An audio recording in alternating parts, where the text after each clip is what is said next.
PMJ jewellery షాపులోని ఘటన స్థలాన్ని పరిశీలించి బాధితులను పరామర్శించిన వేములవాడ ఎమ్మెల్యే ఆది శ్రీనివాస్. పీఎంజే జ్యువెలరీ షాప్లోని ఘటనా స్థలాన్ని పరిశీలించి బాధితులను పరామర్శించిన ప్రభుత్వ విప్ వేములవాడ ఎమ్మెల్యే ఆది శ్రీనివాస్, చొప్పదండి శాసనసభ్యులు, జిల్లా కాంగ్రెస్ అధ్యక్షులు డాక్టర్ మేడిపల్లి సత్యం, రాష్ట్ర కాంగ్రెస్ ఎస్సీ సెల్ అధ్యక్షుడు మానకొండూరు శాసనసభ్యులు doctor Kavvampalli Satyanarayana, SUDA chairman Komatireddy Narender Reddy, Karimnagar corporation Congress అధ్యక్షులు వైద్యుల అంజన్ కుమార్ నగరంలోని పీఎంజే జ్యువెలరీ షాపులో నిన్న దోపిడీ జరిగిన ప్రాంతాన్ని ఆది శ్రీనివాస్, మేడిపల్లి సత్యం, కవ్వంపల్లి సత్యనారాయణ సంఘటన జరిగిన ప్రాంతాన్ని పరిశీలించారు. సిబ్బందిని, పోలీసులను అడిగి వివరాలు తెలుసుకున్నారు. అనంతరం హాస్పిటల్లో చికిత్స పొందుతున్న బాధితులను పరామర్శించి ధైర్యం చెప్పారు. బాధితులకు సరైన చికిత్స అందించాలని డాక్టర్లను కోరారు. ఈ సందర్భంగా ఆది శ్రీనివాస్ మాట్లాడుతూ పీఎంజే జ్యువెలరీ షాపులో నిన్న దుండగులు జరిపిన కాల్పుల్లో జ్యువెలరీ సిబ్బంది గాయపడటం దురదృష్టకరం. ఆరోగ్య పరిస్థితి గురించి వైద్యులను అడిగి తెలుసుకోవడం జరిగిందన్నారు. అవసరమైతే మెరుగైన వైద్యం కోసం హైదరాబాద్ నగరానికి తరలిస్తామన్నారు.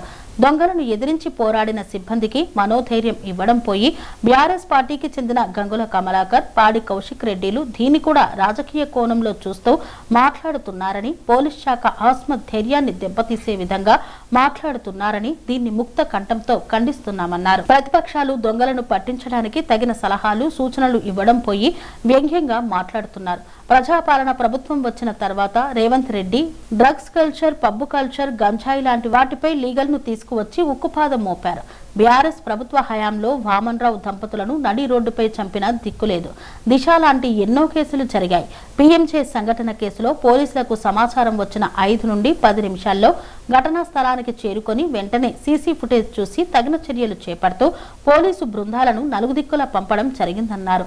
దుండగులు తప్పకుండా పట్టుకొని నగలను రికవరీ చేయడం జరుగుతుందని తెలియజేశారు.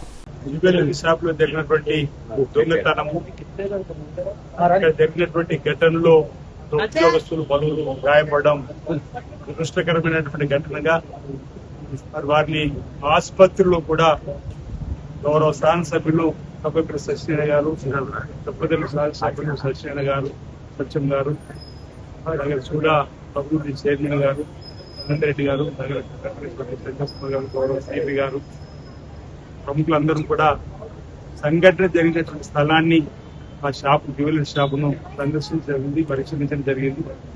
ఆసుపత్రులు కూడా వెళ్లి ఎవరైతే దొంగతనంగా వచ్చి దొంగతనం చేయాలని చెప్పిన వారిపైన ధైర్యంగా ఎదురుదాడి చేసేటువంటి ప్రయత్నంలో గాయపడినటువంటి వారి యొక్క స్థితిగతులను వైద్య ఆరోగ్య శాఖకు సంబంధించిన వారి ద్వారా, డాక్టర్ల ద్వారా కూడా వివరాలు తెలుసుకోవడం జరిగింది. మెరుగైనటువంటి వైద్యం కోసం హైదరాబాద్ లో ఉన్నతమైనటువంటి హాస్పిటల్ పంపాలన్న ఆలోచన చేసినప్పుడు ఆపరేషన్ జరిగినాయి.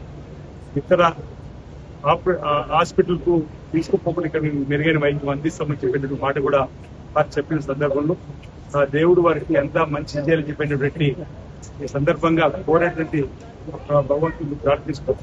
మెరుగైన వైద్యం ప్రభుత్వం ద్వారా కానీ ఉన్నటువంటి పెద్ద చెప్పిన విధంగా వారికి అందుతుంది. వారి ప్రాణాపాయ నుంచి బయటపడ్డారని చెప్పి కూడా చెప్పడం జరుగుతూ ఉంది. ఇక్కడ జరిగినటువంటి సంఘటన దురదృష్టకరమైనటువంటి సందర్భంగా భావించాలి. అందులో ఎదురుదాడి దొంగలకు అటకాయించి ఎదురుదాడి దిగినటువంటి వారికి మనోధైర్యాన్ని కల్పించేటువంటి ప్రయత్నం చేయాల్సిన సందర్భంలో కానీ దురదృష్టకరంగా బీఆర్ఎస్ పార్టీకి సంబంధించిన నాయకులు ఈ అంశాన్ని కూడా రాజకీయం చేయాలని చెప్పిన ప్రయత్నం చేస్తూ పోలీస్ శాఖ ఆత్మస్థైర్యాన్ని దెబ్బతీసే విధంగా వారు మాట్లాడే మాటలు సబబు కాదని మేము ఇక్కడ ముక్త కంఠంతో ఖండిస్తా ఉంటాం. ఈ అంశాన్ని పట్టుకొని సిపి గారిని వ్యక్తిగతమైనటువంటి ఆరోపణలు చేసేటువంటి ప్రయత్నం చేస్తున్నటువంటి కౌశిక్ రెడ్డి యొక్క నైజం కూడా కరెక్ట్ కాదని చెప్తా ఉంటాం. ఈరోజు ఇలాంటి సంఘటన జరిగినప్పుడు అందరము కూడా దోపిడీదారులను, దొంగతనం చేసిన వారిని తక్షణము పట్టుకునే విధంగా సూచనలు సలహాలు చేసి ప్రభుత్వాన్ని సహకరించాల్సిన ప్రయత్నం చేయాల్సింది పోయి ఈ ఘటనను కూడా ఈరోజు రాజకీయ పబ్బం కోసం ఈరోజు ఇక్కడ స్థానిక శాసనసభ్యుడు కమలాకర్ గారి వారిని చేసిన ప్రయత్నం సబబు కాదని ముక్తకట్టం ఖండిస్తా ఉన్నాం.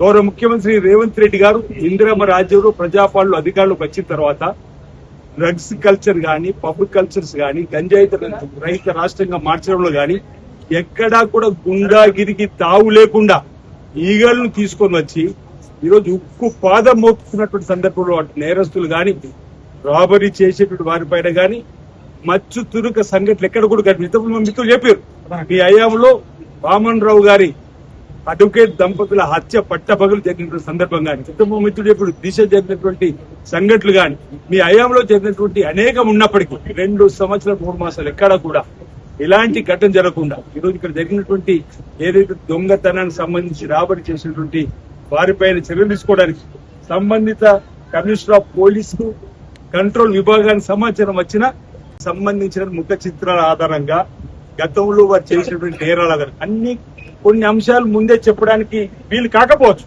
కానీ పోలీసులు ఆ ఐజీ గారు నిన్న రోజు ఇక్కడికి వచ్చి చంద్రశేఖర్ రెడ్డి గారు ఇక్కడే బస్సు చేస్తున్నారు. ఇక్కడ జరుగుతున్నటువంటి తీర్థులను గమనిస్తున్నారు. వారికి సంబంధించినటువంటి ఐడెంటిటీతోని ఏ జైళ్లలో ఉండి వచ్చినట్టు వారి యొక్క వివరాలు తీసుకొని అంతర్రాష్ట్ర దొంగల పని అనేటువంటి భావించి ఇప్పటికే 3 నుంచి 4 బృందాలుగా చేసి ఆయా రాష్ట్రాలకు పోలీసులకు సంబంధించినటువంటిది పయనం జరిగింది. బృందాలుగా గాలింపు జరుగుతూ ఉంది. తప్పనిసరిగా వాళ్ళు మోటార్ సైకిల్ తెచ్చి మన ప్రెస్ అయ్యే క్రమంలో మెయిన్ రోడ్ వాడకుండా ఇతర చిన్న చిన్న రోడ్లు వాడుతున్నట్టు తెలుస్తా ఉంది. తప్పనిసరిగా ఉన్నటువంటి టెక్నాలజీ ఆధారంగా వాటిని దొరకబట్టడం జరుగుతుందని చెప్పి సంగతి తెలుస్తాం. 800 కెమెరాలు మేము పెట్టించాం. కెమెరాలు పనిచేయడం లేదు. కెమెరాలు పనిచేయకపోవడం వల్ల నిందితులను పట్టుకోవడం కష్టం అవుతుంది. నిమిషాల్లో నిందితులను పట్టుకునే అవకాశం ఉన్నా కూడా కాంగ్రెస్ ప్రభుత్వ నిర్లక్ష్యం వల్లనే కెమెరాలు పనిచేయట్లేదని బీఆర్ఎస్ ఆరోపిస్తుంది. నిమిషాల్లో పోలీస్ శాఖ అక్కడ చేరుకున్నది. సమాచారం అందిన 6 నిమిషాల తర్వాత 5 నిమిషాలు కాకుండా అంటే 11 సంఘటన జరిగినాక 11 నిమిషంలో పోలీసు యంత్రాంగము సంబంధిత జ్యువెలరీ షాప్ దగ్గర ఉన్నది. ఆ తదుపరి ఉన్నటువంటి ఆలోచన సమాచారం కెమెరాల ఆధారంగానే దొరకబట్టినాం. కెంచల్లి చొప్పదండి నియోజకవర్గంలో కాలువదారు వేదని చెప్పగలను. కెమెరాలు పనిచేస్తేనే చెప్పగలిగినాం కదా. సీసీ కెమెరాలు పనిచేస్తేనే వారు కాలువను అంటే కాకతీయ కాలువలు ఏదైతే ఉన్నాయో ఆ కాలువల ద్వారా పోయినట్టుగా మేము చెప్పగలుగుతున్నాం. డిఫెన్స్ అఫెన్స్ అనేది పక్కన పెడితే ఒక నేరం జరిగింది. కొన్ని గంటల ముందే నాకాబందీ జరిగింది సిటీలో. 5 వ్యక్తులు వెపన్స్ తీసుకొని సిటీలో ప్రవేశించారు. ఇది నిఘా వ్యవస్థ లోపం. మీరు దానిపైన ఏమైనా చర్యలు తీసుకోవడానికి సిద్ధంగా ఉన్నారా? ఏ ఘటన జరిగినా దాన్ని అనుకరించి రాబో రోజులు ఇలాంటి ఘటన జరగకుండా చూసే ప్రయత్నం ప్రభుత్వం చేస్తుంది. ఈ ప్రభుత్వం కూడా చేస్తుంది.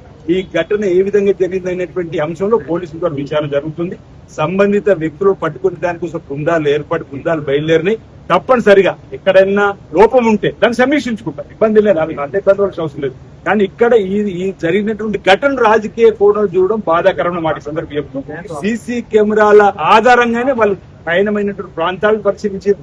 వాళ్ళు ఏ విధంగా వెళ్ళిన ఆ ప్రయాణంలోనే పోలీస్ నిఘా బృందాలు కూడా వెళ్తున్నాయి. కాబట్టి గౌరవ ముఖ్యమంత్రి రేవంత్ రెడ్డి గారు కూడా ఈ అంశంలో తక్షణమే వారిపైన తగు చర్యలు తీసుకోవాలో పట్టుకోవాలని చెప్పిన ఆదేశించడంతో కరీంనగర్ సిపి గారి ఆధ్వర్యంలో ఈ బృందాలన్నీ కూడా పనిచేస్తున్నాయి. ఐజీ చంద్రశేఖర్ రెడ్డి గారు మీద వచ్చి ఇక్కడనే సమీక్ష సమావేశం జరుపుతూ ఇతర రాష్ట్రాల్లో ఉన్నటువంటి అంతర్రాష్ట్ర దొంగల మూటా పని కాబట్టి ఆయా రాష్ట్రాల్లో ఉన్నటువంటి ప్రభుత్వ ఉన్నతాధికారులతో ఆయా ప్రభుత్వం పోలీసు ఉన్నతాధికారులతో కూడా వెంటనే సంప్రదిస్తూ ఆ పోలీస్ శాఖ అధికారుల యొక్క సహకారం తీసుకొని సమన్వయంతో వాళ్ళు పట్టుకోవాలని చెప్పి మేము ప్రయత్నం చేస్తాం. 6 నిమిషాల్లో అంటే వాళ్ళు సంఘటన జరిగినాక 11 నిమిషాల్లో ఈరోజు నేరం జరిగినటువంటి సంఘటన స్థలానికి పోలీసులు చేరడం, సంబంధిత వారిపైన చర్యలు తీసుకునే క్రమంలో అంతర్రాష్ట్ర దొంగల మూటాగా వారిని గుర్తించి ఇప్పటికే 3-4 బృందాలు వారికి పంపడం, వారి ఆచూకీ తెలియజేసే క్రమంలో ఎంతటి వారైనా ఎంత దూరం ఉన్నా వారిని పట్టుకొచ్చేటువంటి ప్రయత్నం రాష్ట్ర పోలీస్ శాఖ ద్వారా కరీంనగర్ సిపి ద్వారా జరుగుతున్నటువంటి ప్రయత్నాలను తెలుసుకునే ప్రయత్నం చేయాలి. వారిని పట్టుకోవడానికి కోసం చేసే ప్రయత్నం చేయాలని దీన్ని అడ్డు పెట్టుకుని రాజకీయం చేయడం సభకాలని చెప్తూ తప్పనిసరి ప్రభుత్వం అలాంటి వారిపైన ఉక్కు పాదం మోపుతుంది. పోలీస్ శాఖ ద్వారా వారిని పట్టుకుంటాం, వారి ద్వారా రికవరీ కూడా జరుగుతుందనేటువంటి పార్టీ సందర్భంగా చెప్పేటువంటి ప్రయత్నం చేస్తూ ఆసుపత్రిలో ఉన్నటువంటి వారిని పరామర్శించిందని వారి వెంటనే కోలుకున్న భగవంతుని సందర్భంగా ప్రార్థిస్తూ బీఆర్ఎస్ నాయకులు ప్రతి సంఘటన రాజకీయం చేయాలని చూస్తున్నారు. ఆర్టీసీ కార్మికుల సమ్మె 3 రోజుల్లో ముగింపు ఈ చర్చల ద్వారా ప్రభుత్వం చేస్తే కూడా తట్టుకోలేకపోతున్నారు. అరే అది కార్మికులకు సంబంధించిన సమ్మె కొనసాగితే మేము రాజకీయంగా పాపం గడుపుకుందాం అనేటువంటి భావనలు ఉన్నారు తప్ప ఈ రోజు ఈ ప్రభుత్వం గౌరవ ముఖ్యమంత్రి రేవంత్ రెడ్డి గారు, రవాణా శాఖ మంత్రి పున్నప్రభు నాయకత్వంలో బట్టి విక్రమార్ గారు, ఇదే ఉమ్మడి జిల్లాకు సంబంధించినటువంటి మంత్రులు ఈ రోజు అడ్లు లక్ష్మణ్ కుమార్ గారు, పున్నప్రభు గారు కానీ అదేవిధంగా వివేక్ గారు కూడా ఇదే జిల్లాకి ఇంత ఎంపీగా ఉన్నట్టు వారు, మన జిల్లాకు సంబంధించిన నాయకులు కూడా ఈరోజు సమర్థవంతంగా చర్చలు జరిపి కార్మికులకి 3 రోజుల సమస్య పరిష్కారం చేస్తే వాటిలలో అదేవిధంగా ఉద్యోగ సంఘాలకు సంబంధించి కూడా చర్చ జరిగి 100 రోజుల్లో మన సమస్య పరిష్కారం చేస్తామని చర్చల ద్వారా అనేక సమస్యలు పరిష్కారం చేసేటువంటి క్రమంలో మీరు ప్రభుత్వం ముంచిపోతూ ఉంటే అభినందనలు తెలియాల్సింది. ఇలాంటి చిన్న చిన్న సంఘటనలు జరిగినప్పుడు ఈరోజు ఈ ఘటనలు జరిగినప్పుడు దీన్ని రాజకీయం చేసేటువంటి ప్రయత్నం చేయడం ఏమాత్రం సబబు కాదు. మీ హయాంలో జరిగినటువంటి వాటిని కూడా ఒకసారి మీరు పరిశీలించుకోవాల్సిన అవసరం ఉందని సందర్భంగా చెప్తూ ఈ ప్రభుత్వం అవినీతి అక్రమార్కుల పైన, దొంగతనాలు చేసినటువంటి వారి పైన, గుండాగిరి చేసేటువంటి వారి పైన ఉక్కుపాదం మోపుతుంది. అందుకే ఈగల వ్యవస్థను కూడా తీసుకుని వచ్చినాం. ఈరోజు పబ్ కల్చర్ లేకుండా, డ్రగ్స్ కల్చర్ లేకుండా చేసే ప్రయత్నం. ఎన్ని చేసినా దొరికే వాళ్ళు ఎవరో మీకు తెలుసు. పప్పులలో డ్రగ్స్ తో దొరికేటువంటి వాళ్ళందరూ మీ నాయకులు. మీరా ఈ రోజు మాట్లాడేది అనేది ఈ సందర్భంగా చెప్తాం. ఈరోజు ఈ రాష్ట్ర ప్రభుత్వం శాంతి భద్రతలను కాపాడంలో కృతనిశ్చయంతో ఇవరికి 2 సంవత్సరాలు 3 నెలల్లో అనేక పండుగలు వచ్చినాయి. మత సామరస్యాన్ని కాపాడే పండుగలన్నీ కూడా శాంతియుతంగా నెరవేర్చడంలో పోలీస్ పాత్ర కీలకంగా ఉంది. రాబో రోజుల్లో కూడా పోలీస్ పాత్ర ప్రజలను సంరక్షించడానికి, ప్రజలకు రక్షణ కల్పించడానికి ఎల్లవేళ సిద్ధంగా ఉంటారన్నమాట. సందర్భంగా పోలీసులకు సెలవే లేదు.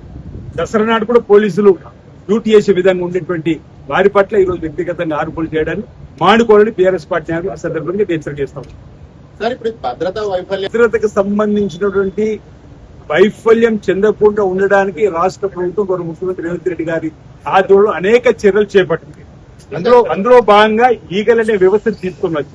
ఈరోజు జరిగింది ఇక్కడ దొంగతనానికి సంబంధించిన అంశం. వాళ్ళు దొంగతనానికి వచ్చిన వారిని గుర్తించే ప్రయత్నం చేస్తున్నారు. ముఖ్యమంత్రి గారు 10 నిమిషాలకు ఒకసారి సమీక్ష చేస్తున్నారు. మీరందరూ ఉన్నారు, సిపి ఉన్నారు, ఐజీ ఉన్నారు, ఇంతమంది అధికారులు, ప్రభుత్వ ప్రతినిధులు ఇందరూ ఉన్నారు. 24 గంటలు గడిచింది. కేసులో ఏం పురోగతి వచ్చింది సార్? ఇప్పటికీ వారికి సంబంధించిన ముఖ చిత్రాల ఆధారంగా దురదృష్టవశాత్తు నిన్న ఉదయం పిఎంజే జ్యువెల్స్ లో కొంతమంది బందిపోటు దొంగలు జ్యువెలరీపై దాడి చేసి దాంట్లో ఉన్నటువంటి సొమ్మును దోసుకెళ్లి అక్కడ ఉన్నటువంటి వ్యక్తుల మీద కాల్పులు జరిగిన సంఘటన చాలా విచారకరం, బాధాకరం. ఇట్లాంటి పరిస్థితుల్లో ప్రజలు, పార్టీలందరూ కూడా సంయమనంగా ఉండి బాధితులకు అండగా ఉండాల్సింది పోయి బాధ్యత గల ఒక ప్రతిపక్ష పార్టీకి చెందినటువంటి బీఆర్ఎస్ ఎమ్మెల్యేలు ప్రజల్ని మరింత రెచ్చగొట్టేలా, ఆందోళనకు గురి చేసేలా వాళ్ళ వ్యాఖ్యలు చాలా సిగ్గుచేటు. బీఆర్ఎస్ పార్టీ 10 సంవత్సరాల అధికారంలో ఉన్నాడు.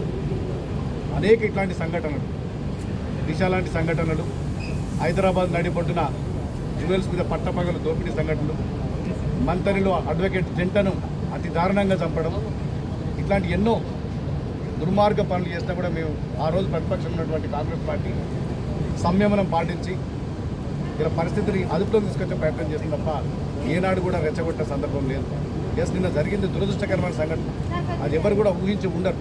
ఇట్లాంటి సమయంలో అందరూ కూడా సంయమనంగా ఉండాలి. ఇలా పోలీస్ డిపార్ట్మెంట్ చాలా చురుగ్గా పనిచేస్తుంది.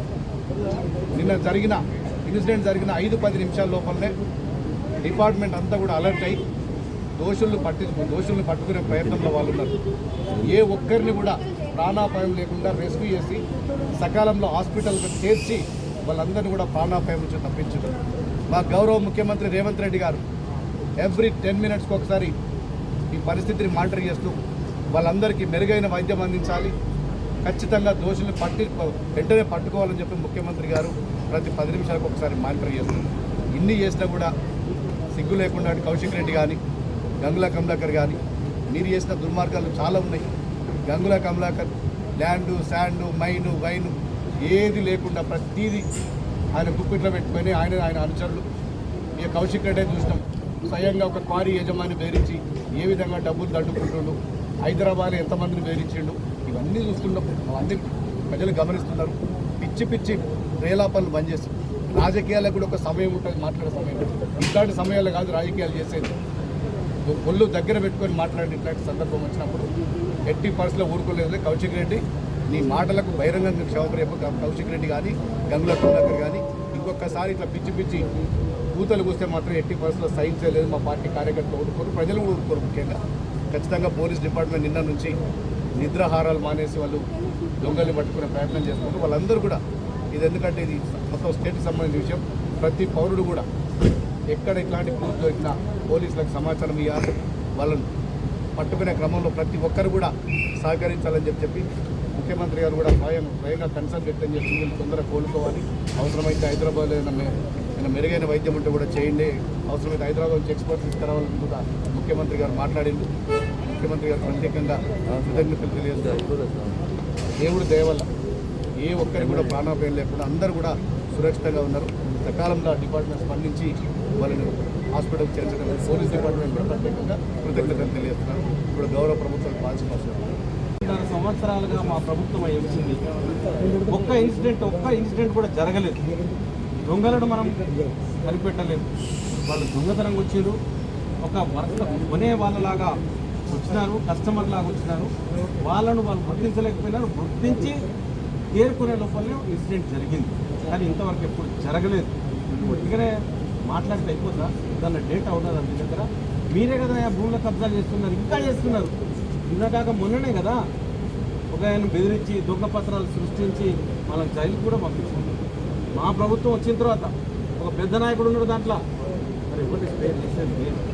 కాబట్టి జరగవు. ఇంత జరుగుతున్నా కూడా నిఘా వ్యవస్థలు ఏం చేస్తున్నాయి అంటే ఉగ్రవాదులు చొరబడ్డా కూడా ఇంతైనా పరిస్థితి అని చెప్పి కూడా అంటున్నారు. నిఘా వ్యవస్థలన్నీ కూడా బాగా పనిచేస్తూ ఉన్నాయి. ఒక్క ఇన్సిడెంట్ జరగలేదు.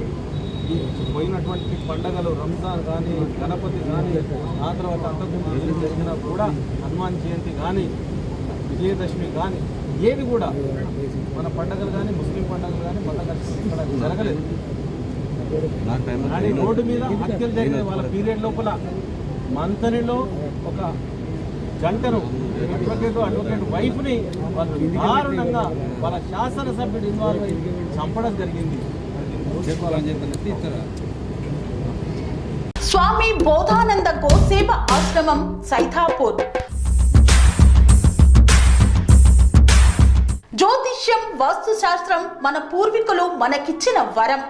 దుర్గాదేవి, కాలభైరవ ఉపాసనతో వాక్సిద్ధి పొందిన శ్రీ శ్రీ బోధానందగిరి స్వామివారు మీకు ఎలాంటి సమస్యలున్నా, వాటిలో ముఖ్యంగా ధన నష్టం, ఆరోగ్య నష్టం, భార్యాభర్తల మధ్య గొడవలు, ప్రేమించుకున్న వారు దూరం అవడం, ఎన్ని సంబంధాలు వచ్చినా పెళ్లి ముడి పడకపోవడం, రోడ్డు ప్రమాదాలు, అప్పుల బాధలు, వ్యవసాయంలో నష్టాలు, పెద్దల మాట పిల్లలు వినకపోవడం, ఆరోగ్య శాంతి, గృహశాంతి, మనశ్శాంతి లేకపోవడం, ఇలాంటి సమస్యలు ఉన్నట్లయితే ఒక్కసారి స్వామీజీని కలవండి. మీ సమస్యలకు తగిన పరిష్కారాన్ని పొందండి.